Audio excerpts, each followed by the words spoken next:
You know, there are times in life where decisions are very complicated, and then there are times in life, and not just in your life, but in the life of your nation, in the life of your culture, in the life defended and protected and handed down to you by the struggles and blood of your ancestors. There are times when decisions are enormously simple. So recently, Emmanuel Macron in France, of course, referred to Le Pen supporters as hateful, as enemies. Now, this is similar to what happened with Hillary Clinton when she said that Donald Trump supporters were largely composed of people who were deplorables, racist and sexist and homophobic and so on. And what happened was Macron took to the stage in Paris at a rally in front of everyone, and he called the Front National the Anti-France Party. Now, Marine Le Pen honors French culture and French history, wants borders, control over immigration, and wants to keep France French. Now, only in the brain-twisting, squid-intestine algorithms of postmodernism could a nationalist be called anti-France. See, the guy who tells French people, well, you just have to live with terrorism. There's nothing we can do about it. We want more open borders. I love Angela Merkel and her policies are great for Europe. More EU, less control over your country, less control over your laws, less control over your culture, no control over your population.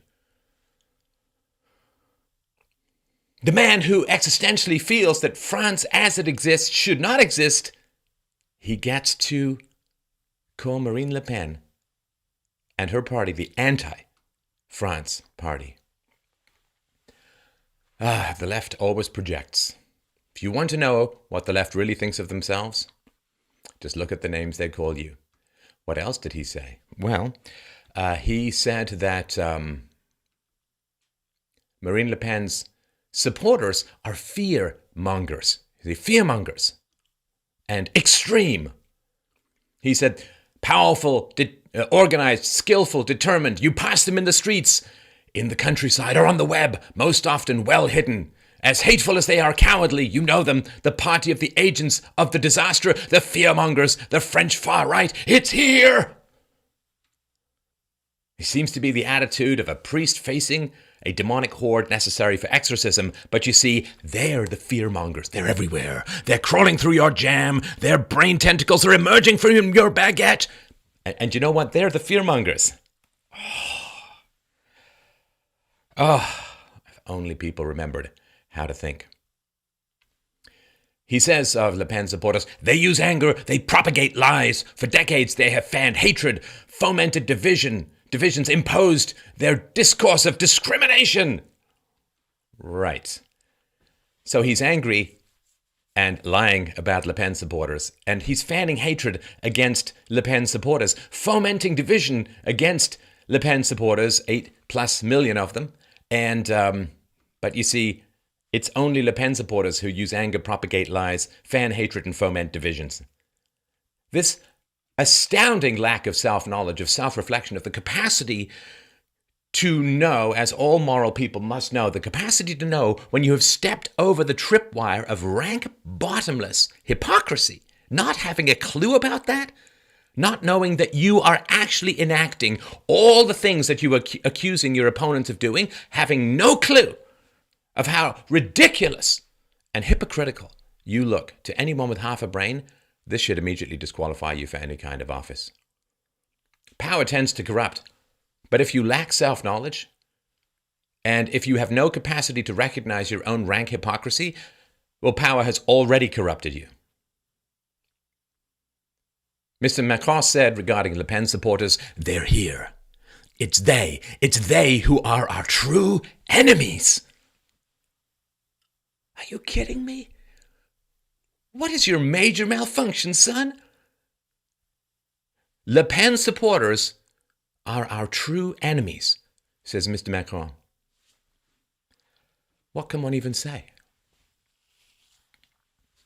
Tens of thousands of terrorists, potential terrorists, are being tracked by the French police. Bodies are shredded in the streets. French bodies litter the stained carpets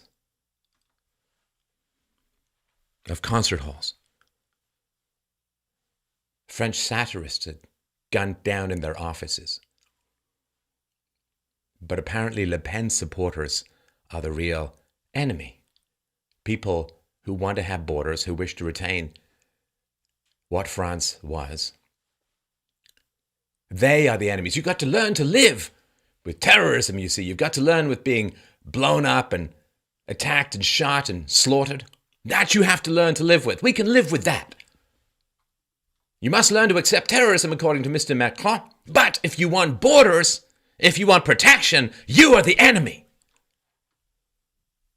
How is he supposed to rule France when he has called millions and millions of French people irredeemable enemies, haters of the country, the sowers of division, of hatred? How is he supposed to rule them? How is he supposed to compromise when you have taken that kind of stand? How are you supposed to compromise? You have to live with terrorism, you see. If you want borders to try and control the entry of potential terrorists, well, then you're the enemy. The enemy of who?